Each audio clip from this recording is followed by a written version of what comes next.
तो मदरसे में अक्सर देहाते के बच्चे रहा थे। तो हजरत पान खाए टहल रहे थे, थूकने की ज़रूरत पड़ी तो एक लड़का से कहने कमरा में जाओ उगलदान उठा लो। उगलदान जाना तो आप लोग ना गोल गोल होते में थुक्का जाते, कहीं जाओ उगलदान उठा लो। देहात के लड़का उगलदान देखिस नहीं रहा है, जाने नहीं। गवा पूरा कमरा ढूंढ के चला आवा, कहे हजरत तुम आई है। हजरत कहीं उसी में रखा है रे, जा देख। दोबारा फिर गवा जाना तो तब तो उठा लावा। गवा फिर घूम घाम के चला आवा, कहे हजरत तुम आई है। तो हजरत गए और दिखाया का देख बे वो रखा, वो है उगलदान। तो का जब उठाई देखे तो कहे हजरत इमा को अनुसार थूक मारी से, हजरत इमा को अनुसार थुक्की से। तो हजरत कहें बैल कहीं का इधर ले आए ला। तो इंसानों में बैल होते। तो जो कहे कि नबी हमारी तरह वो बैल ही है। अब आजकल की हमारी माँ बहनें कहाँ दरूद कहाँ कलीमा, जहाँ लेकर रोवे लगे वो उठाए बिस्तर पटकी हैं तो कहे भदर भदर पिटी हैं। ये सो जा खनत मनत भी कौड़ी पाए कौड़ी लेके गंग बहायो गंगा माता बारू दीन बारू लेके बुझवक दिया बुझवाम का लावा दे लावा लेके खीर बनाए। अल्लाह जाने कहाँ से याद के लेते हैं। न कोनो किताब कई छपी है, न कोनो मास्टर मौलवी का बताइन है। अल्लाह जाने कहाँ से पिटियाए लेते। और इतनी लंबी कहानी पिटियाए हैं, इतनी देर तक पीटा थे कि लड़का डरकर मारे सो जाते हैं। बड़ी देर तक पिटी हैं, कहीं सो जा खनत मनत दुई कौड़ी पायो कौड़ी लेके गंग बहायो गंगा माता बारू दीन बारू लेके बुझवक दिया बुझवाम का लावा देश लावा लेके खीर बनाए सब घर खाइन कहानी बिलैया खाए छू तब फूंक छोड़त है। बताओ कतनी झुट्ठी ने कहा थे खीर बनावा सब घर खाइन कहानी बिलैया कैसे। सास ससुर भूखन मरे खीर कहानी बिलैया खाए। अब कहानी बिलैया कही है बताओ। हम बुढ़ाए के आज तक कहानी बिलैया नहीं देखा। खीर बनाए बनाए कहानी बिलैया खवाओ थे। अल्लाह जाने बिलैया कहानी रहा थे कि खुद ही कहानी रहा था। ऐ मेरी माँ बहनों, ऐ मेरी बच्चियों, झूठी बोली न बोलो। आया लानतुल्लाहि अलल काज़िबीन, झूठों पर खुदा की लानत है। अस्सलामु अलैकुम रहमतुल्लाहि बरकातुहू। अल्हम्दुलिल्लाह नहमदुहु व नस्तईनुहु व नस्तगफिरुहु व नुमिनु बिहि व नतवक्कलु अलैहि व नऊज़ु बिल्लाहि मिन शुरूरि अनफुसिना व मिन सय्यिआति अमालिना। मन यहदिल्लाहु फला मुदिल्ल लहु वमन युद्लिलहु फला हादिय लहु वनशहदु अन ला इलाहा इल्लल्लाहु वहदहु ला शरीक लहु व अशहदु अन्न सय्यदना व मौलाना मुहम्मदन अब्दुहु व रसूलुहु सल्लल्लाहु ताला अलैहि वसल्लम। अम्मा बाद फ़ऊज़ु बिल्लाहि मिनश शैतानिर रजीम। बिस्मिल्लाहिर रहमानिर रहीम। फन्किहू मा ताब लकुम मिनन निसा। आमन्तु बिल्लाहि सदक़ल्लाहुल अलियुल अज़ीम। दुरूद शरीफ पढ़िए। अल्लाहुम्मा सल्लि अला सय्यिदिना मौलाना मुहम्मदिन बारिक वसल्लिम सल्लु अलैहि सलातु व सलामुन अलैका या रसूलल्लाह सल्लल्लाहु तआला अलैहि वसल्लम। सल्लल्लाहु तआला अलैहि वसल्लम। हज़रात,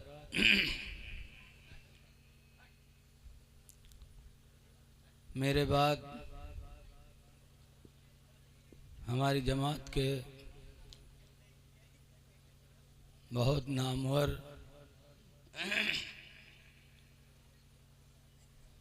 तकरीर करने वाले, नात शरीफ पढ़ने वाले लोग मौजूद हैं। इंशाअल्लाह मेरे बाद उनका बयान भी होगा, उनकी नातें भी होंगी। चूँकि मुझे सुबह ड्यूटी भी करनी रहती है, 12 बजे निकलेंगे तो 2 बजे तक पहुंचेंगे, फिर 2-2.5 घंटा सोने को मिलेगा, फिर मुझे ड्यूटी करनी है। इसलिए मैं बैठ गया। आप हजरात को इंशाअल्लाह सबका बयान और सबकी नातें सुन के यहाँ से जानी है। खुश नसीब हैं हमारे जनाब मोहम्मद शमसुल लक़ा साहब, जिन्होंने अपने बेटे मोहम्मद शाबान की शादी के मौके पर नबी करीम सल्लल्लाहु अलैहि वसल्लम की मीलाद की महफिल रखी है। ये गोया कि शुक्राना है कि अल्लाह तूने मुझे औलाद दिया, औलाद को तूने जवानी दी और उसकी शादी का वक्त भी तूने मुझे अता किया, तो अल्लाह तेरा शुक्र है। अल्लाह जिसे चाहे औलाद दे दे। बहुत से लोग ऐसे हैं जो औलादों के लिए तरसते हैं।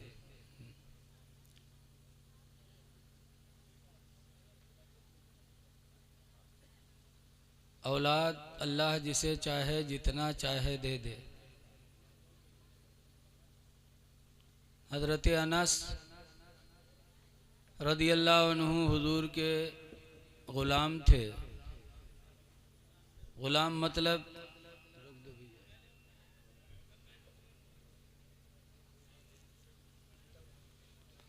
हुजूर की ग़ुलामी में रहते थे। एक दिन नहीं, 2 दिन नहीं, 10 साल तक नबी की ग़ुलामी में रहे। कह दो सुभान अल्लाह यार। हुजूर की खिदमत करते थे, हुजूर को वज़ू का पानी देते थे। और अनस के यहाँ कोई औलाद नहीं थी, गरीब भी बहुत थे। तो एक मर्तबा रसूलुल्लाह सल्लल्लाहु अलैहि वसल्लम ने हज़रत अनस के लिए दुआ मांगी। हाथ उठाकर दुआ मांगी, या अल्लाह अनस को माल दे दे, अनस को औलाद दे दे। तो लिखा है रवायतों में कि अरब के अंदर सबके खजूर के बागों में साल में 1 मर्तबा फल आते थे, लेकिन नबी की दुआ की बरकत से अनस के बाग में साल में 2-2 मर्तबा फल आते थे। 2 मर्तबा फल आने लगे। औलाद नहीं थी, सरकार ने औलाद की दुआ मांगी तो अल्लाह ताला ने हज़रत अनस को 100 लड़के अता फरमाए। 100 लड़कों के बाप हो गए। ये मेरे नबी की अता है, जिसे चाहा माला माल कर दिया। इसीलिए आला हज़रत इमाम अहले सुन्नत फरमाते हैं कि मैं भिखारी वो करीम, उनका खुदा उनसे फज़ूं। मैं भिखारी वो करीम, उनका खुदा उनसे फज़ूं। और ना कहना नहीं आदत रसूलुल्लाह की। तो अल्लाह जिसे चाहे जितनी औलाद दे दे। अब हज़रत सुलेमान अलैहिस्सलाम नबी हैं, बादशाह भी अल्लाह ताला ने उनको बनाया, पूरी दुनिया की सल्तनत अता किया। एक मुल्क नहीं, पूरी दुनिया की बादशाहत अल्लाह ने उन्हें दिया। इंसानों के भी बादशाह थे, जिन्नातों के भी बादशाह थे। और जिन्नातों का बादशाह होना बहुत बड़ी बात है। यहाँ जी के पीछे एक जिन्नात पर जात है तो केचौछा ढोवे परत रास्ता। बोलो, पूरे दुनिया के मौलवी जुट जाते। कोई कहीं काला जिन है, कोई कहीं शेख सद्दो हो, और दुनिया भर मुस्क जाफरान खरीदवाए डरी है, लेकिन जिन्नात पीछा नहीं छोड़ते। हाँ, जब गाजी सरकार का करम होता है या हजरत मखदूम समना अलैहिर्रहमा कछौछवी का करम होता है तभी जिन्नात छोड़ता है। लेकिन सुलेमान अलैहिस्सलाम जिन्नातों की भी बादशाह थे, चरिंद परिंद के बादशाह थे, हवा के भी बादशाह थे। हवा को जिस तरह सुलेमान अलैहिस्सलाम कहते थे उसी तरह वो हवा चला करती थी। इतने बड़े बादशाह थे। उनकी बीवियां कितनी थीं? 100। अल्लाह जाने कैसे संभालत रहा। यहाँ यक्के में यह हालत खराब रहा था। यक्के की नहीं रोक मिलत है, कहा जाता है यहर जा तो दूसरे लग जाते। और सुलेमान अलैहिस्सलाम के निकाह में 100 बीवियाँ। हजरत सुलेमान अलैहिस्सलाम ने एक दिन फरमाया कि मेरे निकाह में 100 बीवियाँ हैं, अगर एक से एक लड़का हुए तो 100 लड़कों का मैं अब्बा बन जाऊंगा।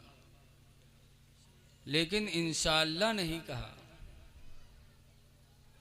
ऐसे कह दिया कि अगर एक से एक लड़का हुए तो 100 लड़का हो जी हमरे घरे, और इंशाअल्लाह नहीं कहा तो लिखा है रवायतों में कि 100 बीवियों के बावजूद एक लड़का भी नहीं पैदा हुआ। कोई लड़के नहीं हुए सुलेमान पैगंबर के यहाँ। तो औलाद मिल जाना ये अल्लाह की बहुत बड़ी नेमत है। हमारे पौड़ा इलाका में एक खसाहब थे, तकरीबन 300 बीघा ज़मीन उनके पास, और लड़के अक्को नहीं।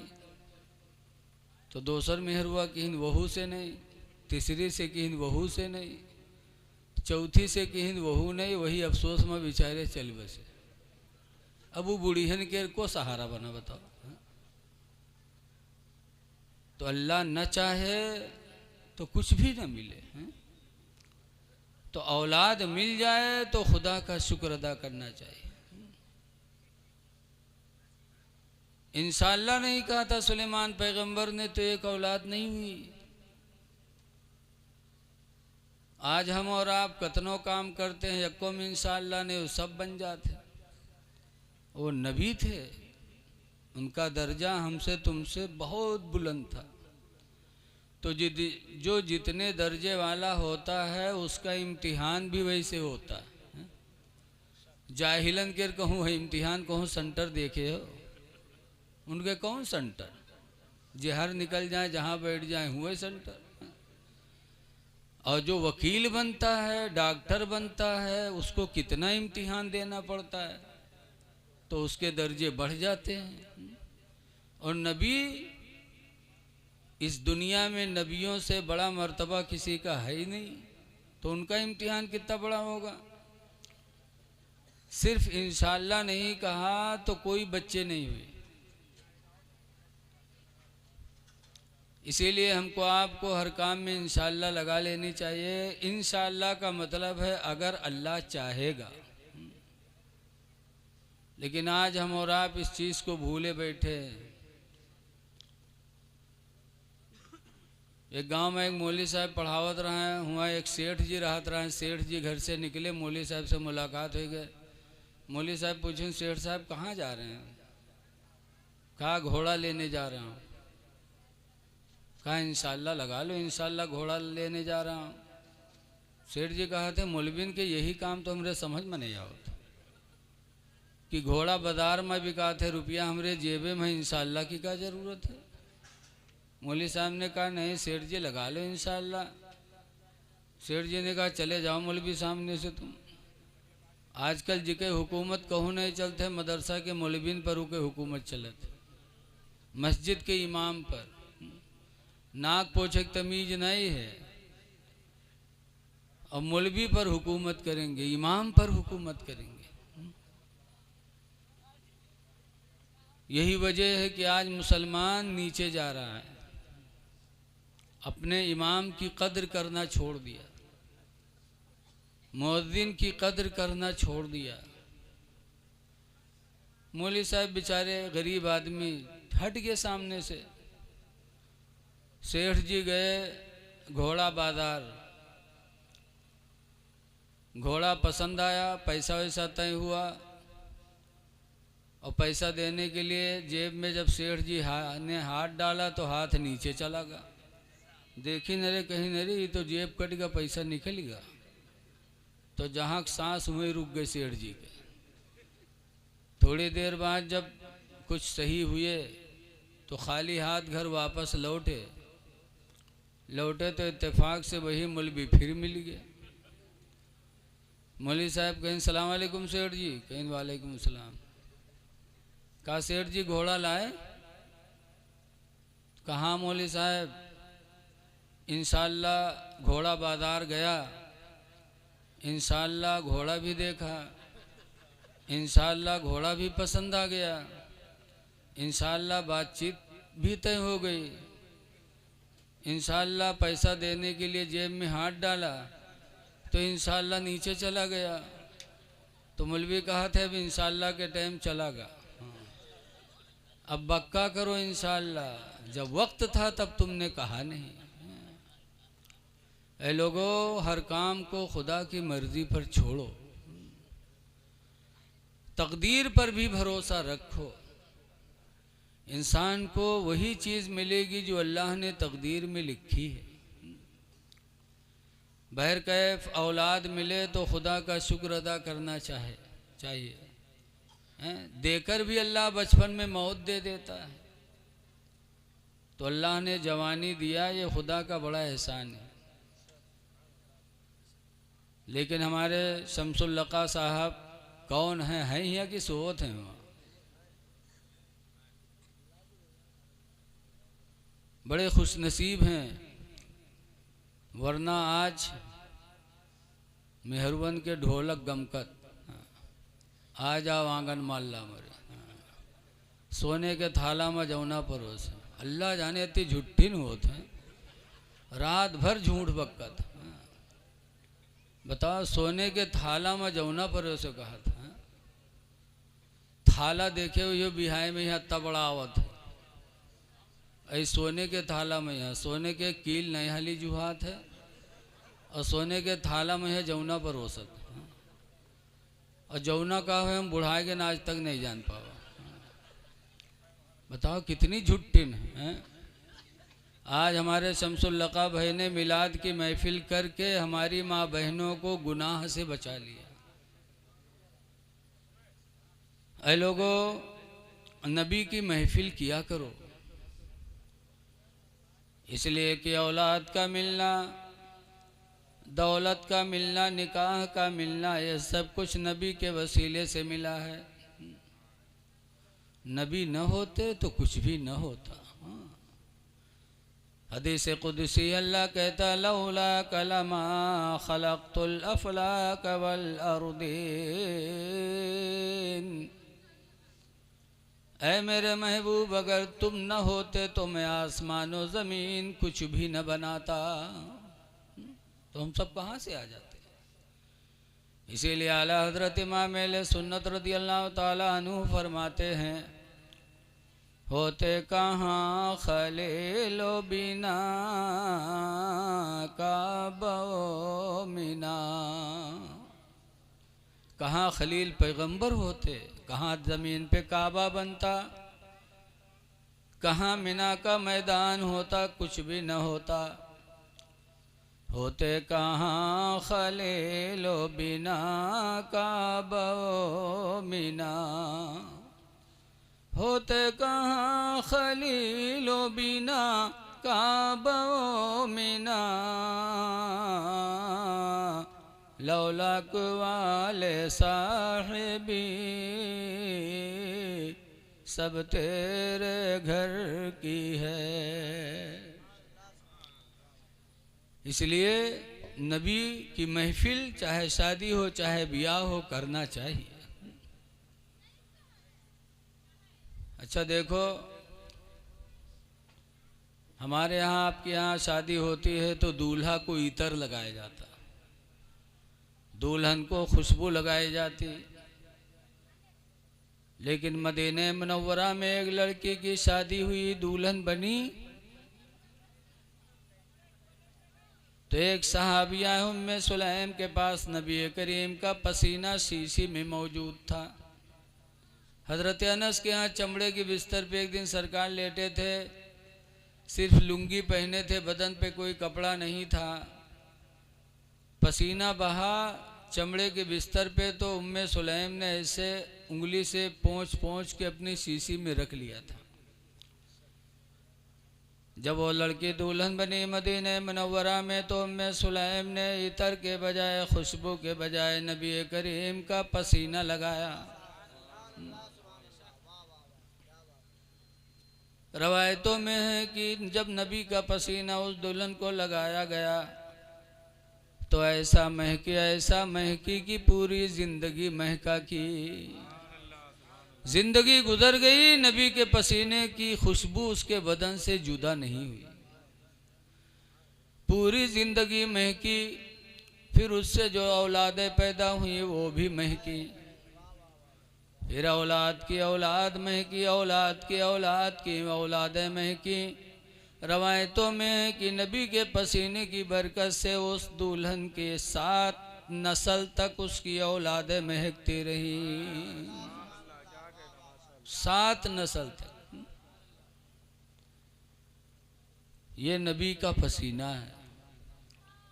इसीलिए आला हजरत इमाम अहले सुन्नत फरमाते हैं कि वल्लाह जो मिल जाए मेरे गुल का पसीना। माशाअल्लाह, क्या कहना। गुल माने फूल, हुजूर उम्मत के लिए फूल हैं। वल्लाह जो मिल जाए मेरे गुल का पसीना, और मांगे न कभी इत्र न फिर चाहे दुल्हन फूल। अच्छा ये बताओ, कुछ इसी हमारे तुम्हारे अंदर बैल हैं, बैल जो उन कहा थे नबी इंसान हमहू इंसान, भला इन्हों के पसीना कोई लगाई?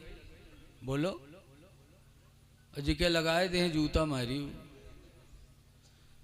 हमारा भी पसीना कोई नहीं लगाएगा, बोलो लगाएगा कोई? हमारा तुम्हारा पसीना बदबू करे और नबी का पसीना जिसके बदन में लग जाए वो भी महके, उसकी औलादें महके, 7 नस्ल महका करे। तो क्या नबी की बराबरी कोई कर सकता है? नहीं कर सकता। इसीलिए आला हजरत इमाम अहले सुन्नत फरमाते हैं कि खल्क से औलिया, औलिया से रसूल। माशाअल्लाह, क्या कहना। खल्क हम सब आ गए, औलिया गौ से पाक ख्वाजा गरीब नवाज सब आ गए, और उसके बाद रसूल आ गए सब। खल्क से औलिया, औलिया से रसूल, खल्क से औलिया, औलिया से रसूल, और रसूलों से आला हमारा नबी। बेशक, क्या कहना, सुभान अल्लाह। बैल हमरे तुमरा है कि नहीं बताओ? एक तो बैल सड़वे हैं जो टहरत हैं, और हमरे तुमरे में यहाँ बैल टहरत हैं बहुत से। कहा कुछ समझिए कुछ।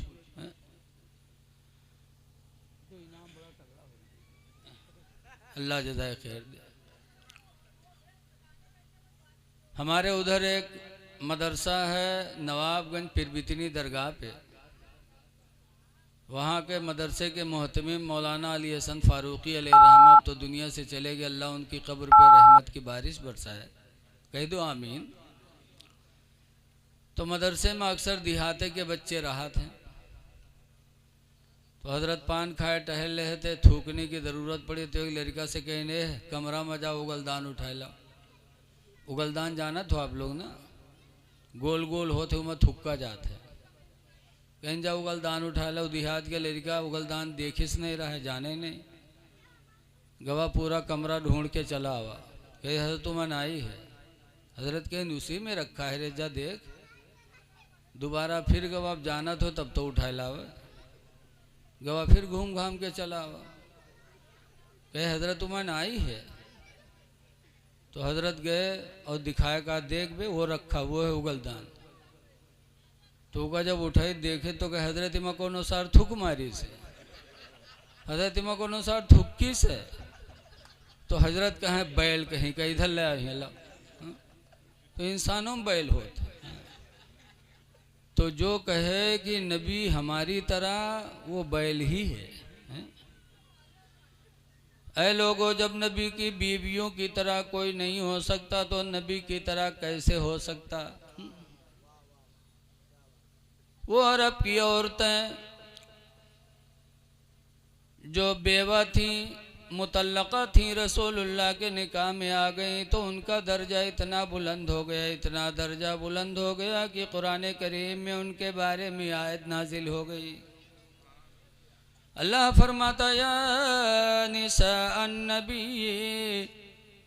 ऐ नबी की बीवियों, लस्तुन्न काहदिम मिनन निसा, हरगिज हरगिज तुम्हारी तरह दुनिया की कोई औरत नहीं हो सकते। नबी का दामन मिल गया औरतों को तो इनका उनका दर्जा इतना बुलंद कि दुनिया की कोई औरत उनकी तरह नहीं हो सकती। तो जिस नबी के वसीले से औरतों का दर्जा इतना बुलंद हुआ, उस नबी का मकाम कितना बुलंद होगा। इसलिए लोगों, हम नबी की बराबरी कभी नहीं कर सकते। रसूलुल्लाह सल्लल्लाहु अलैहि वसल्लम जब हज्जतुल विदा में गए तो हुजूर की बीवी उम्मे सलमा साथ में थी। खुशनसीब है औरत जो अपने शौहर के साथ हज के लिए जाए। लेकिन आज तो बहुत सी ऐसी चुड़ैली औरतें हैं कि अगर मर्द चाहे जत्ता समझे तो कहें तू ही ले ले जन्नत, तू चले जा, तू का ज़्यादा ज़रूरी है। अभी हम नेपालगंज गए, एक भट्ठा वाले थे, उनके वालिद हज के लिए जा रहे थे तो उन्होंने मिलाद कराया।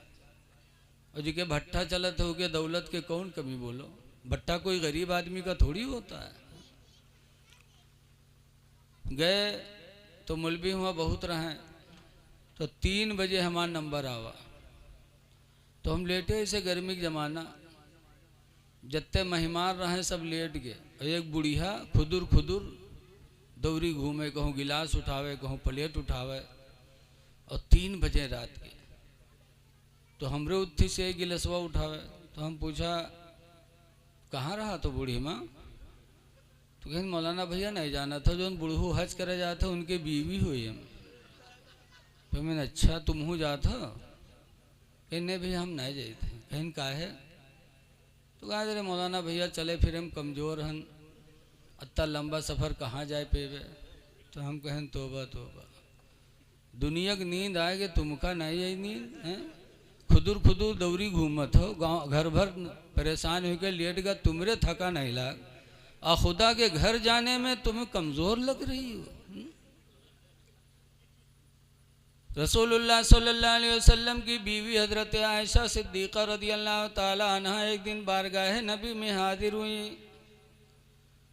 अर्ज़ करती अस्तशीरु का नग़दो या रसूलल्लाह, अल्लाह के रसूल मैं इसलिए आई हूँ कि मुझे आप जंग में जाने की इजाज़त दे दो। नबी की बीवी हैं, जज्बा इस्लाम का देखो। कहते हैं अल्लाह के रसूल मुझे जंग में जाने की इजाज़त दे दो, मैं भी जंग लड़ूंगी अल्लाह की राह में। तो सरकार ने फरमाया था जिहादुकुन अल हज्जुल मबरूर, अय आयशा तुम जिहाद के लिए ना जाओ, तुम्हारा जिहाद तो हज मबरूर है, हज कर लो, गोया कि तुमने अल्लाह की राह में जिहाद कर लिया। एक औरत जब घर से अल्लाह के घर के लिए निकलती है तो गोया कि खुदा की राह में जिहाद के लिए जाती है। हुजूर की बीवी उम्मे सलमा हज्जतुल विदा में साथ में थी। जब हज से सरकार फारिग हुए और मिना की मैदान में जब बाल बनवाने लगे, हाजी हो या उम्रा हो वहाँ जाते हैं तो हल्क कराते हैं। एहराम खोलने के बाद उनका हलक करा के तब एहराम खोलते हैं। तो जब सरकार के बाल बनने की नौबत आई तो एक नौ थे सहाबी, क्या खुशनसीब नौ सहाबी थे, जिनका नाम था हजरत मारूर रदी अल्लाह अन्हु। वो बैठे, सरकार बैठे तो सरकार के सल पे पानी डाला मारूर और बालों को मुलायम करने लगे। और मुलायम कर रहे हैं और मारूर नौ के आंखों से आंसू का सिलसिला जारी है, रो रहे हैं, सरकार के सरे मुबारक पर पानी लगा रहे हैं। सरकार ने देखा, कहा मारूर रो रहे हो? तो मारूर कहते हैं मैं अपनी खुश नसीबी पे रो रहा हूँ, अल्लाह ने मुझे कितना खुश नसीब बनाया। कहा क्यों? कहा आज मैं अपने नसीब पे फख्र करके रो रहा हूँ कि आज अल्लाह ताला के करम से मेरे दोनों हाथों में इमामुल अंबिया का सरे मुबारक मौजूद है। इमामुल अंबिया का सर आज मेरे हाथों में है, मुझसे बड़ा खुश नसीब कौन होगा। उसके बाद बाल बनाने लगे तो 1,40,000 सहाबा उस हज में थे। दौड़ दौड़ के सरकार के बाल को अपने हाथ में लेने लगे। सरकार के बाल को सहाबा ने जमीन पे नहीं गिरने दिया। उम्मे सलमा सरकार की बीवी कहती हैं कि जब सब लोग हाथ फैला फैला के बाल लेने लगे तो मैं भी दौड़े तो मुझे भी कुछ बाल मिल गए। फरमाती हैं उन बालों को लेकर मैं गई और एक शीशी में बंद करके रख लिया। फिर जब मदीने मुनव्वरा में कोई बीमार होता तो पानी में वो शीशी डिबो देती और डिबो कर पानी उस बीमार को दे देती तो बीमार शिफा पा जाता था। ये मेरे नबी के बालों की बरकत। हमरा तुम्हारा बाल कोई भिगोई के पी ले तो टीबी तो हो ही के। बताओ कितने कोढ़ी हैं जो उनका हाथ है कि हुजूर इंसान हम भी इंसान। अल्लाह ताला ने मेरे नबी को नूर बनाया था, नूरी बशर थे। शिफा है मेरे नबी के थूक में भी शिफा है। जंगे खैबर के टाइम हजरत अली शेर खुदा रदी अल्लाह ताला अन्हु की आंखें दुख रही थी और खैबर को फतह करने के लिए सरकार को भेजना था। खैबर फतह नहीं हो रहा था। सरकार ने एक दिन मस्जिद नबवी में ऐलान किया कि कल सुबह ऐसे शख्स के हाथ में झंडा दूंगा जिसके हाथों पे खैबर फतह हो जाएगा। सहाबा बड़े खुश अकीदा सुन्नी मुसलमान थे सहाबा। आजकल के वहाबी हुई थी तो कहती इनका क्या पता कि कल फतह हुई कि न हुई, गायब तो अल्लाह जानता है। लेकिन ए मेरे दीनी भाइयों, सहाबा का अकीदा देखो। मेरे नबी ने ऐलान फरमाया कि कल ऐसे शख्स के हाथ में मैं झंडा दूंगा जिसके हाथों पे खैबर फतह होगा। तो सुबह होते होते मस्जिद नबवी मदीने के मुसलमानों से भर गई कि लाओ हम आगे पहुँचे, हम आगे पहुँचे। हो सकता है सरकार हमें वो झंडा दे दें और फातिह खैबर का लक़ब अल्लाह मुझे अता फरमा दे। पूरी मस्जिद भर गई। जब हुजूर फजर में पहुँचे देखा मस्जिद भरी हुई। तो सरकार जिसके हाथ में झंडा देना चाहते थे वो नज़र नहीं आए।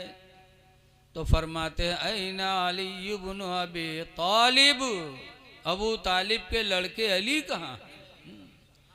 ऐना अली इब्न अबी तालिब, अबू तालिब के लड़के अली कहाँ हैं? तो लोगों ने कहा अल्लाह के रसूल उनकी आंखें दुख रही वो नहीं आए। और सब लोग उठाए उठाए सर देखें कि हम मुँहन मतलब हम का दे दो। लेकिन सरकार ने फरमाया ना, अली को बुलाओ। अली आए, उनकी आंखें दुख रही थी।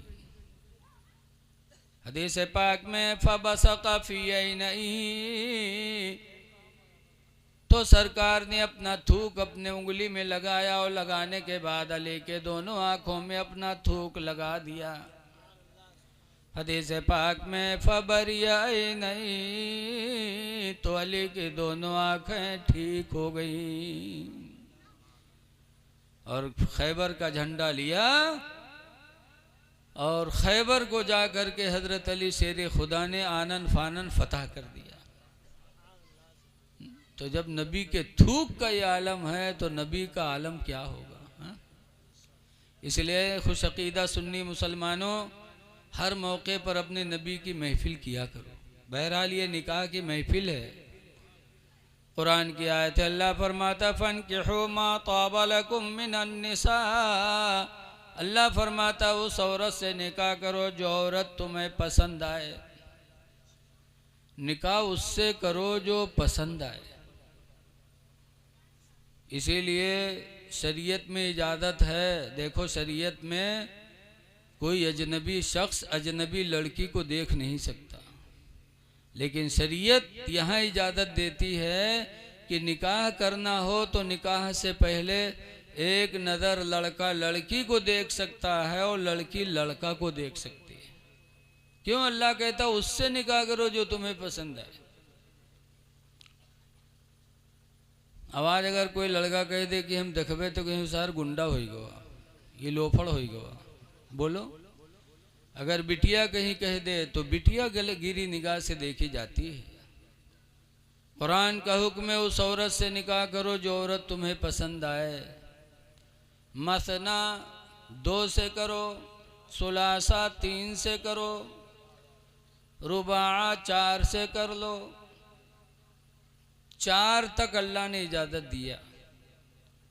फिर आगे अल्लाह फरमाता फ़इन खिफ्तुम अल्ला तादिलो, लेकिन अगर तुम डरते हो कि 2, 3, 4 से शादी करने के बाद हम इंसाफ नहीं कर पाएंगे, किसी को ज़्यादा मानेंगे किसी को कम मानेंगे, अगर ये खदशा हो तो अल्लाह फरमाता है फवाहिदा, तो अब तुम्हारे लिए एक ही निकाह जायज़ है। इंसाफ ज़रूरी है। 2 से करो, 3 से करो, 4 से करो, लेकिन अगर इंसाफ की ताकत है तब,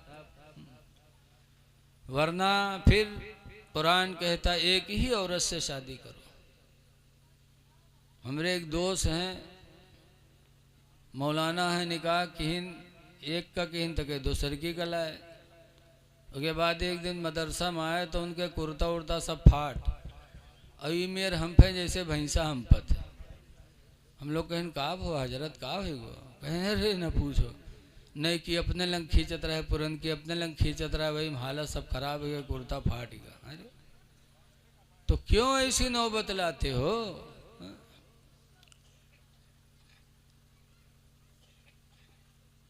औरत का हक अदा करना बहुत ज़रूरी है।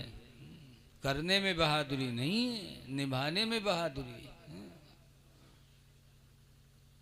इंसाफ ज़रूरी है, इंसाफ। हदीस पाक में कि क़यामत के दिन वो इंसान हाजिर होगा जिसने दुनिया में 2 शादियां की होंगी और दोनों बीवी के दरमियान में बेइंसाफ़ी किया होगा। बेइंसाफ़ी करने वाला इंसान क़यामत के दिन इस हाल में आएगा कि उसका आधा अंग झुका होगा। इस तरह झुका होगा जैसे लागत है फालिश मार दी। जी के फालिश गिरत हो गया, कहा होता लुब लुब लुब लुब करत है, ऐसे ऐसे करत है, हाथ नहीं उठ पाता। मैदान क़यामत में वो इंसान उसी शक्ल में जाएगा जिसने दुनिया में दूसरा निकाह के बाद इंसाफ न किया होगा। इसलिए लोगों, एक औरत से शादी करो। हाँ, अगर ताकत है इंसाफ की और हुकूक अदा करने की, तब इस्लाम के अंदर इजाज़त है 2 की 3 की। 4 औरतों से निकाह करो। हज़रत इमाम आदम अबू हनीफ़ा जो हम सब के इमाम हैं, उनके ज़माने में औरतें इमाम आदम के पास आईं बटूर के, कहने लगी इमाम आदम, इस्लाम कहता है कि एक मर्द 4 औरतों को अपने निकाह में रख सकता है। कहा औरत? कहा ना, औरत एक ही मर्द के तहत होगी, 4 मर्दों के तहत नहीं होगी। तो औरतों ने कहा यह मसला तो इस्लाम का इंसाफ के खिलाफ है। जब एक मर्द 4 औरतों को अपने निकाह में रख सकता है तो एक औरत भी 4 मर्दों के साथ रह सकती है। अगर ऐसा नहीं तो ये इंसाफ के खिलाफ है। इमाम आदम अबू हनीफ़ा बहुत बड़े आलिम थे, बहुत बड़े आलिम थे, इमाम थे हम सबके, आज भी इमाम है माशाल्लाह। लेकिन ये मसले में इमाम आदम हैरत में पड़ गए, जवाब नहीं बन पड़ा इमाम आदम से। तो औरतों से कहा जाओ, इसको हम सोचेंगे, किताबों में तलाश करेंगे, कल आना तो हम इसका जवाब देंगे। औरतें चली गईं। इमाम आदम की एक लड़की थी हनीफा। आजकल की बिटियन में थोड़ो कि दुनिया कितारा जानत है, कुरान हदीस नहीं जानत है। हनीफा बड़ी होशियार लड़की थी। आई खाना लेकर, जब अपने बाप का चेहरा उतरा देखा, कहा अब्बू क्या हाल है, क्या मामला, आप बहुत उलझन में हैं। तो इमाम आदम कहते बेटी एक मसले में उलझा हुआ हूँ, समझ में नहीं आ रहा है, क्या बता दूं। लड़की ने कहा कौन सा मसला। कहा आज औरतें आई थी एक सवाल लेकर के कि जब इस्लाम में एक औरत, एक मर्द 4 औरतों को निकाह में रख सकती है, तो एक औरत भी 4 मर्दों के साथ निकाह में रह सकती, 4 मर्दों के निकाह में, और इस्लाम में इसकी इजाज़त नहीं है, क्यों? इसी जवाब में मैं उलझा हूँ। तब इमाम आदम की लड़की हनीफा ने कहा था अब्बू इस मसले का जवाब मैं बताऊंगी। कह दो सुभान अल्लाह यार। इतने बड़े इमाम जिस मसले में उलझे हों लड़की बताए, वो लड़की पर अल्लाह की रहमतें हों। हनीफा ने कहा अब्बू इस मसले का जवाब मैं बताऊंगी। कहा बताओ बेटी। कहा ऐसे नहीं, एक शर्त है। कहा क्या शर्त है? कहा अपने नाम के साथ मेरा भी नाम जोड़ने का वादा करो, ताकि क़यामत तक मुसलमान जहां आपका नाम लेंगे वही मिंबरों पे मेरा भी नाम चलेगा। मेरा नाम अपने नाम के साथ जोड़ने का वादा करिए, तब मैं इस मसले का जवाब बताऊंगा। इमाम आदम ने फरमाया ठीक है बेटी, अगर तूने इस मसले का जवाब मुझे बता दिया तो मैं तेरा नाम अपने नाम के साथ मिला लूँगा। तब हनीफा लड़की ने कहा कि उन औरतों को बुलाओ जो मसला पूछने आई थी। बुलाया इमाम आदम ने, तो उसमें से 4 औरतों को लड़की ने अलग किया। अब अलग करने के बाद एक प्याला दिया। चारों औरतों से हनीफा ने कहा कि जाओ अपने अपना दूध इसमें थोड़ा थोड़ा लाओ। 4 औरतें गईं, अपने सीने का दूध एक ने एक प्याले में कुछ डाला, फिर दूसरे ने डाला, फिर तीसरे ने डाला, फिर चौथे ने डाला, फिर वो प्याला लाया गया। तब हनीफा ने कहा कि तुम चारों का दूध इस प्याले में मिला है, अब तुम फिर अपना अपना दूध इसमें से ले लो, और जिसका जितना है उतना लेगा, और जिसका दूध है वही अपना दूध लेगी, दूसरे का दूध न लेगी। अपना अपना दूध लो और जितना था उतना लो। तब औरतें हैरान हो गई, कहा आप कैसे हो सकता है अपना दूध, जब एक में मिल गया तो हम दूध अलग अलग अपना क्या जाने कि मेरा कौन है, मेरा कौन है, मेरा कौन है। तब हनीफा ने कहा था कि अगर एक औरत 4 मर्दों के निकाह में रहेगी तो जो लड़का पैदा होगा वो लड़का किस मर्द का बोला जाएगा। नस्ल का इम्तियाज नहीं रहेगा कि पठान है कि जोला है कि मनिहार है कि नऊ है। बोलो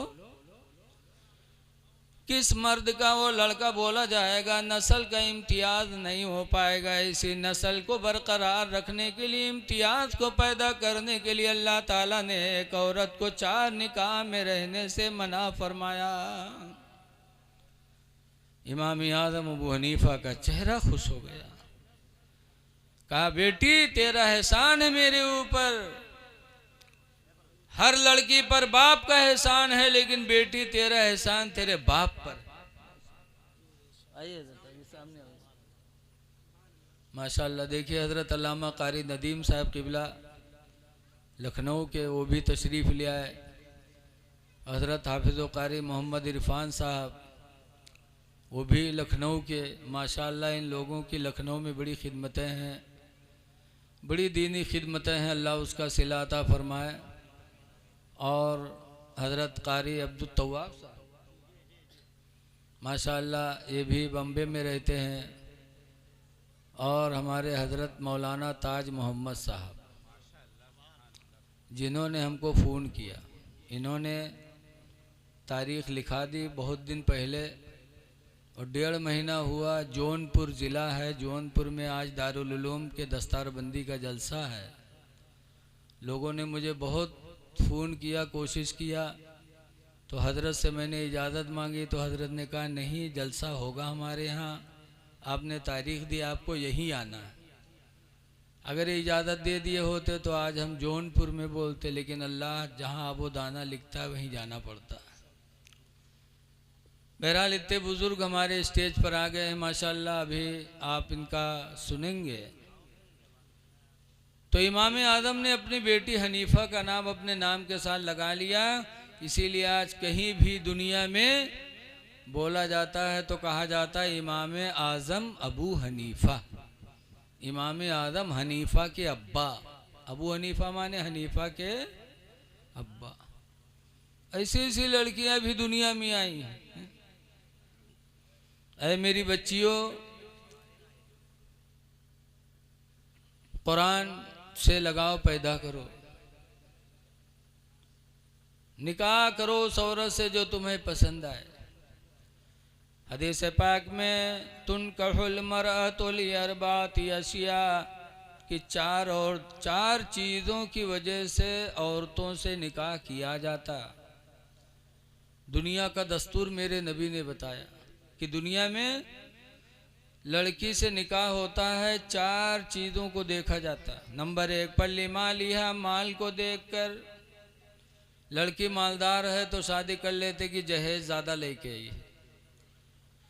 वली जमालिहा, और औरत का हुस्न देख कर लोग निकाह कर लेते कि लड़की हसीन है। तीसरे नंबर पर सरकार फरमाते वली हस्बिहा, लड़के का ख़ानदान देख कर लोग निकाह कर लेते। वली दीनिहा, और बाज़ लोग लड़की की दीन को देख कर निकाह करते। लेकिन हुज़ूर फरमाते फ़ज़फ़ुर बिज़ातिद्दीन, ऐ मेरे सहाबा तुम दीन वाली लड़की को पसंद करना, दीनदार लड़की ही से शादी करना। माल न देखना, हुस्न न देखना, ख़ानदान न देखना, बल्कि दीनदारी देखना। दीनदारी देखकर निकाह करोगे तो दीन की बरकत से अल्लाह तुम्हें माल भी अता करेगा। दीन की बरकत से अल्लाह ताला हुस्न जमाल भी अता करेगा। इसलिए लोगों, शादी के टाइम पर न जहेज का ख्याल करो न जहेज मांगो। हज़रत अली शेर खुदा फरमाया करते थे कि जो जहेज की चक्कर में शादी करेगा, खुदा की कसम खा के कहते थे कि उसकी ज़िंदगी में मुहताजी के दिन ज़रूर आएंगे। इसलिए दीनदार लड़के से शादी करो। लड़की दीनदार होगी तो उसकी गोद मदरसा बनेगा। हुजूर फरमाया गया कि बच्चों के लिए सबसे बड़ा मदरसा माँ की गोद है। इसीलिए गौसे आदम माँ की गोद से हाफिज कुरान हो गए। कल की माएँ नमाजी होती थीं, दीनदार होती थीं। लड़का रोने लगता था तो कल की माएँ अपने बच्चे को सीने पे लेटा के दरूद की थपकियाँ देती थीं कि सो जाओ या मुस्तफ़ा कहते कहते, खुले आँख सल्ले आला कहते कहते, कि बेटा सो तो मुस्तफ़ा के नाम पर, उठो तो मुस्तफ़ा के नाम पर। हाँ? तो लड़के दीनदार होते थे। अब आजकल की हमारी माँ बहनें कहाँ दरूद कहाँ कलीमा, जहाँ लेकर रोवे लगे वो उठाए बिस्तर पटकी हैं तो के भदर भदर पिटी हैं। ये सो जा खनत मनत दी कौड़ी पायो कौड़ी लेके गंग बहायो गंगा माता बारू दीन बारू लेके बुझवक दिया बुझवाम का लावा दे लावा लेके खीर बनाए। अल्लाह जाने कहाँ से याद के लिए था। न कोनो किताब ही कहीं छपी है, न कोनो मास्टर मौलवी का बताइन है। अल्लाह जाने कहाँ से फिटियाए लेते। उतनी लंबी कहानी फिटियाए हैं, इतनी देर तक पीटा थे कि लड़का डरकर मारे सो जाता। हाँ, बड़ी देर तक पिटी हैं, कहीं सो जा खनत मनत दुई कौड़ी पायो कौड़ी लेके गंग बहायो गंगा माता बारू देन बारू लेके बुझवक दिया बुझवाम का लावा देश लावा लेके खीर बनाए। सब घर खाइन कहानी बिलैया खाए छू तब फूंक छोड़त है। बताओ कतनी झुट्टी ने कहा थे खीर बनावा सब घर खाइन कहानी बिलैया कैसे। सास ससुर भूखन मरे खीर कहानी बिलैया खाए। अब कहानी बिलैया कही है बताओ। हम बुढ़ाए के आज तक कहानी बिलैया नहीं देखा। खीर बनाए बनाए कहानी बिलैया खवावत है। अल्लाह जाने बिलैया कहानी रहा था कि खुद ही कहानी रहा था। ऐ मेरी माँ बहनों, ऐ मेरी बच्चियों, झूठी बोली न बोलो। आया लानतुल्लाहि अलल काज़िबीन, झूठों पर खुदा की लानत है। झूठ न बोलो। इस्लाम के अंदर है, मेरे पैगंबर फरमाते हैं कि इंसान के दो गुनाह ऐसे हैं जो इंसान की रोजी को खा जाते हैं। दो गुनाह इंसान की रोजी को खा जाते हैं। एक झूठ है और दूसरा ज़िना। ज़िना और झूठ ये दोनों गुनाह ऐसे हैं कि इन गुनाहों को करने वाला मुहताज हो जाता है, उसकी रोजी चली जाती है। इसलिए दीनी भाइयों, झूठ न बोलो, ज़िना से दूर रहो ताकि अपनी रोजी बरकरार रहे। बहरहाल इस निकाह को अल्लाह ताला मुबारक फरमाए। देखो अल्लाह के नबी ने औरतों के साथ हुस्ने सलूक के लिए हुक्म दिया है। हदीस पाक में नबी हुरैरा क़ाला क़ाला रसूलुल्लाह सल्लल्लाहु अलैहि वसल्लम, अबू हुरैरा सहाबी कहते हैं कि अल्लाह के रसूल ने इरशाद फरमाया, अस्तौसू बिन्निसाई खैरा, अस्तौसू बिन्निसाई खैरा। ऐ लोगों, मैं तुमको हुक्म देता हूँ कि औरतों के साथ भलाई किया करो। क्यों? फ़इन्नहुन्ना खुलिक़ना मिन दिलइन, इसलिए कि ये टेढ़ी हड्डी से बनाई गई हैं। नबी फरमाते हैं औरतों के साथ अच्छा सलूक करो क्योंकि ये टेढ़ी हड्डी से बनी है।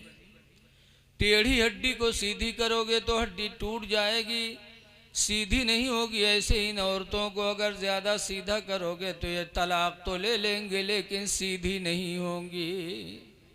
ये टेढ़ी है तो टेढ़ी रही है जरूर, इसलिए इनके साथ भलाई करो, इनकी बातों में न जाओ, इनके साथ अच्छा बर्ताव करो तो तुम्हारा दर्जा बुलंद हो जाएगा।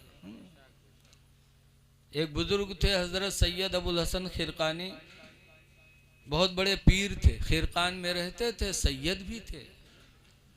इनके मुरीद भी बहुत से थे। एक दफ़ा 10-12 मुरीद सोचिन कि चलिए हजरत के खैरियत ले आवा जाए।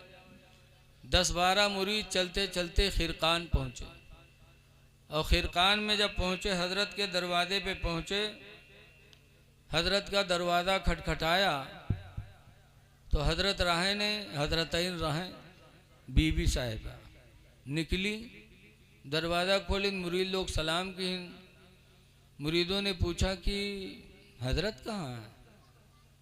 तो चौंकी, कहीं हजरत हमरे घर में को हजरत है, हजरत को? तो कहीं हमारे पीर हजरत सैयद अबुल हसन खिरकानी। उका हजरत कहा था, वो दज्जलवा कहीं है, वो हजरत कब से हो गवा? अब मुरीद लोग चौंके, कहीं हाँ हमारे पीर है बीबी दज्जाल बताओ था। तो लोग पूछें कहाँ हैं? तो कहीं जंगल लकड़ी ले गवा है, बयावत हुई। अब बेचारे मुरीद खड़े थे कि थोड़ी देर बाद देखा कि हजरत जंगल के शेर पर बैठे, लकड़ियों का बोझ आगे रखे हैं, शेर पर बैठे घर की तरफ आ रहे हैं।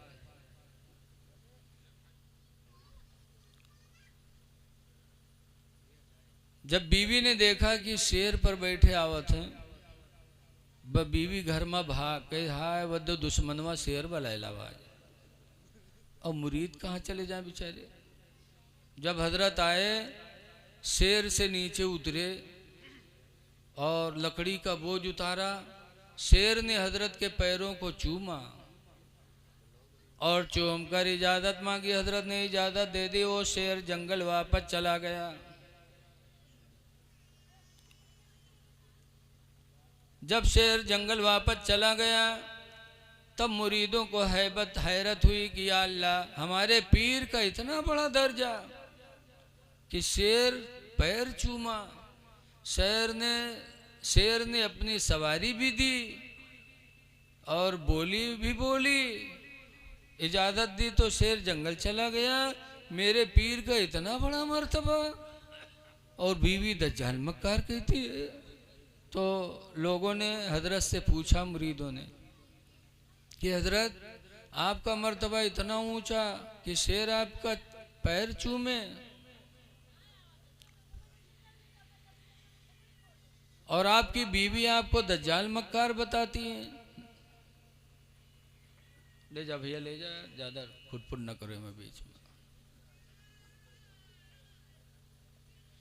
आपका मर्तबा इतना ऊंचा और आपकी बीवी आपको दज्जाल मक्कार कहती है।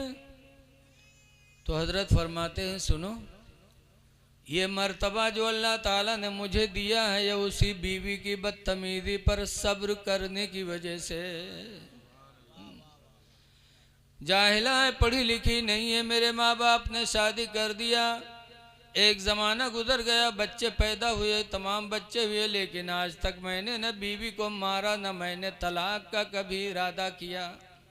इसकी बदतमीजी पर मैं सब्र करके ज़िंदगी गुजारता रहा, तो अल्लाह ताला ने उसके वसीले से मुझे विलायत अता फरमा दे। ऐ लोगों, अपनी बीवियों के साथ अच्छा सलूक करो, अल्लाह ताला इसकी बरकत से तुम्हारे मर्तबे को बुलंद फरमा देगा। घर में आओ, अगर इनसे तू मैं होए लागे तो घर में रुको ना, वरना तुम 2 कही हुई 10 कही है, तुम 10 कही हुई 20 कही है। इनकी जबान कैंची की तरह चलेगी। इसीलिए हुक्म है कि घर में आओ तो फौरन बाहर निकल लो। अगर तू मैं हो लागे, बाहर निकल जाइए, वह ठंडा है जी, तुम ठंडा जी। अगर कहूँ घर में रुके रहे हो तो बस 3-4 बात के बाद कहीं असिल की हो तो तू छोड़ दे। तो कहीं हाँ रे असिल के अब्बा हम छोड़ दे, तू का कहीं नसिल की हो तो तू छोड़ दे भला, कहीं अब्बे मुख लिहिन जात है, कहीं खोल दे असिल को, खोल तू मालूम होता है मुँह में बम थे अब्बे दाग दी, लेकिन वो बेचारी कहाँ माने वाली। कहीं असिल की हो तो तू खोल दे, आज तू खोल देखी तू कैसे खोलत है। अब जब मुँह खुला था तो एक सांक में 1000 तिलाक बक्का था, तलाक तलाक तलाक। अब उसके बाद वह ठंडी इनहू ठंडे। थोड़ी देर बाद जब सोचिन कि हाँ ये तो तलाक पड़ गया, अब तो हमारी क्या मामला ख़त्म, तब जई है मदरसा में। कबू मौलवी मौलाना से न बोली है, ये नौबत है तब जई है मदरसा में। दूरे से कहें हजरत सलाम अलैकुम, कहा बात हो? अरे हजरत काम गड़बड़ा के बनाए दे, कहा हुआ? कहने रे हजरत घर में झगड़ा बहुत गुस्सा में है, तिलाक दे दिया। कई दफ़ा दी हो? कहनी तो जान ही नहीं पाए, गुस्सा में कई दफ़ा बक गया। जब हजरत कहें तुम्हारे लिए वो हराम होगी, जायज़ नहीं है, तो कहें ना ही हजरत इका बनाओ कोई सूरत से जो खर्चा पानी हो ले लो, इका बनाओ, लागत है वो हम कोनो तवीज बनत है। हाँ लेकिन जिसके दिल में खुदा का डर होगा वो हराम को हलाल कैसे बताएगा। जब भगैन मौलाना तो दूसरे मदरसम पहुंचा, वो भगावागा, इत्तेफाक से एक दज्जाल मौलवी मिलेगा, उसे सलाम के इनके मौलवी साहब ऐसा ऐसा मामला होगा, क्या बनाओ कोई सूरत से जो उन खर्चा हो ले लो। तो मौलवी कहा थे कत्ता दे हो, तो कहीं जौन मगियो तौन देवे मौलवी साहब। तो मौलवी कहा थे रुपया ले 10,000, लेकिन काम तुम्हारे बिल्कुल लोहा कही देवे, लोहा। हाँ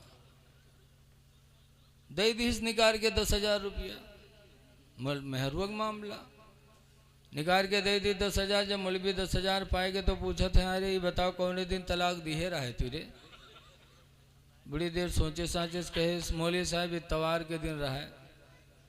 जब इतवार के दिन बताए तब मौलवी कहा थे जा इतवार के कहाँ तलाक पड़ते, इतवार के दिन कोर्ट कचहरी सब बंद रहा था, तलाकों बंद रहा था, जा तो और तलाक नहीं पड़ी, लगा दी दज्जाली की मोहर। हाँ जैसे तलाक देने वाले वैसे मसला बताने वाले। ऐ लोगों तलाक न दिया करो, तलाक मेरे नबी ने 11 निकाह किया है लेकिन तलाक नहीं दिया है। हजरत हफ्सा को किसी बात पर सरकार ने 1 दिया था कि 2 दिया था, फिर सरकार ने रजात फरमा ली थी। तलाक़ मुग़ल्लज़ा तलाक़ बाइन मेरे पैगंबर ने 11 बीवियों में से किसी को नहीं दिया। निकाह तो 11 किया लेकिन तलाक नहीं दिया। पता चला कि निकाह करना तो मेरे पैगंबर की सुन्नत है लेकिन तलाक देना मेरे नबी की सुन्नत नहीं है।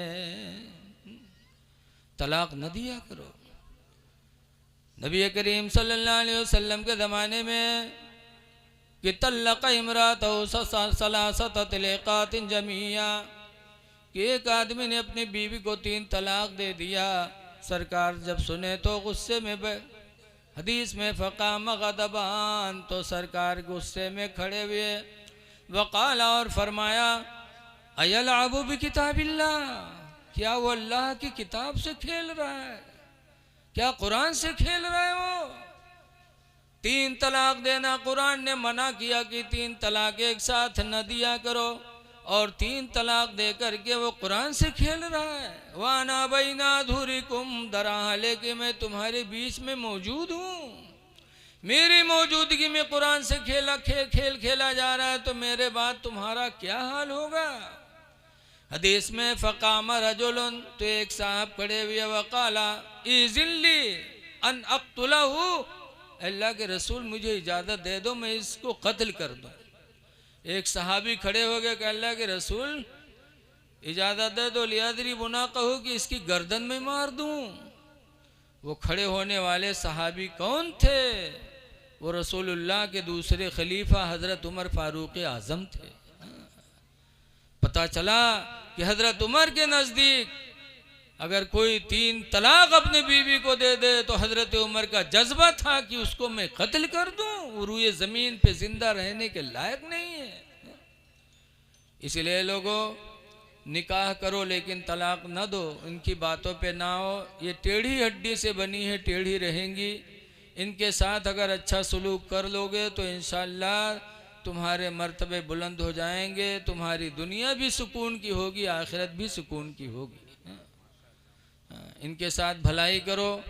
टाइम बहुत हो गया, अल्लाह ताला इन चंद बातों को कबूल करे।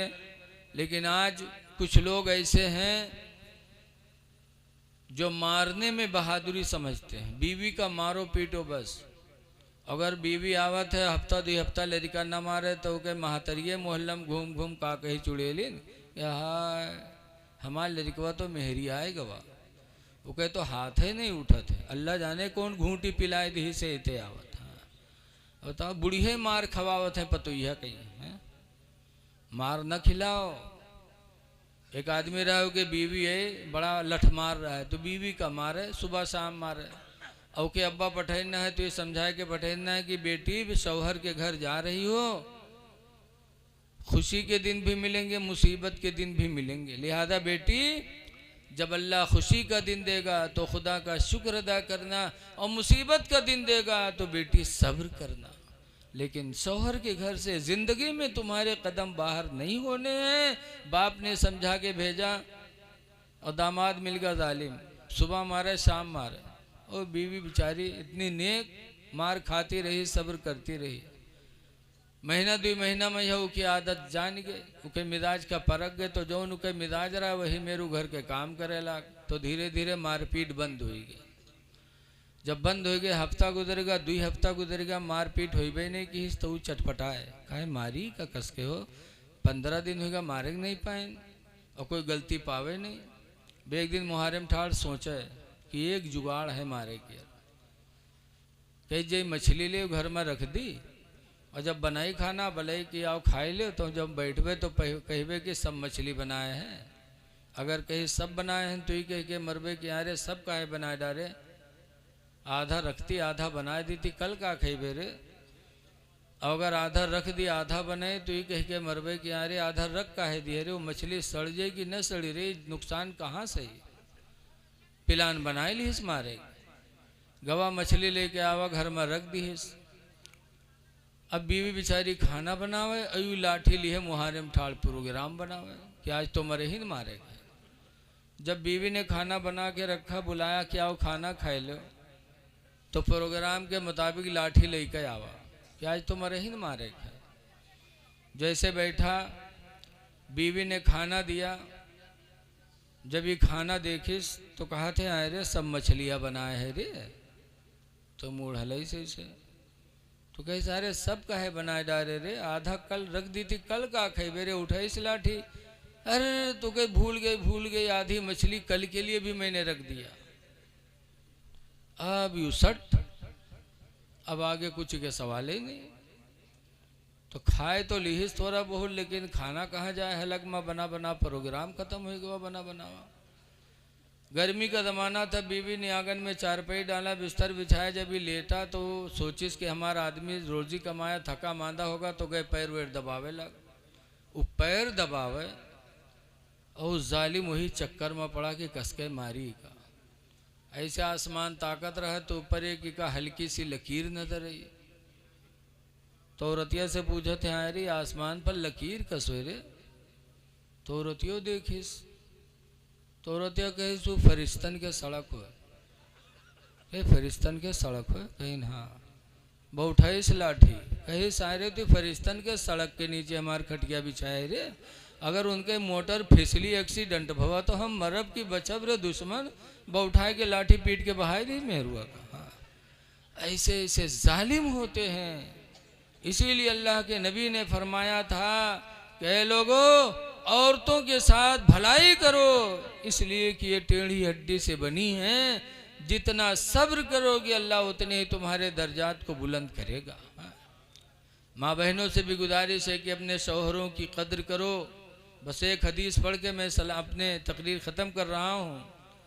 हदीस पाक में नबी हुरैरा क़ाला क़ाला रसूलुल्लाह सल्लल्लाहु अलैहि वसल्लम, हज़रत अबू हुरैरा फरमाते अलमरतु इज़ा सल्लत खम्सहा, जो औरत 5 वक्त की नमाज पढ़ ले, वसामत शहरहा, और रमज़ान का रोज़ा रख ले, व अतात बालहा, और अपने शौहर की फरमा बरदारी कर ले, व अहसनत फरजहा, और अपने शर्मगाह की ज़िना से हिफाजत कर ले, तो दूर फरमाते फतदखुलल जन्नत मिन अय्यि बाबिन शात, तो औरत जन्नत में जिस दरवाज़ा से चाहेगी दाखिल हो जाएगी। इसलिए मेरी बच्चियों, तुम अपने शौहरों की कद्र करो, शौहरों को राज़ी करने की कोशिश करो। हदीस में अय्युमा इमरातिन मातत ज़ौजुहा, जो औरत मर गई और उसका शौहर उससे राज़ी रहा दुनिया में, तो हुज़ूर फरमाते फ़दख़लतिल जन्नह, तो औरत जन्नत में दाखिल होगी। दुआ है कि अल्लाह ताला इन चंद बातों को अपने जनाब में कबूल फरमाए और हमारे शमसुल लक़ा भाई के लड़के मोहम्मद शाबान की शादी को अल्लाह ताला बाबरकत फरमाए, आने वाली रुकावटों से अल्लाह दूर फरमाए। अब अगला प्रोग्राम हमारे हज़रत मौलाना ताज मोहम्मद साहब पेश करेंगे। अस्सलामु अलैकुम व रहमतुल्लाहि व बरकातुहू।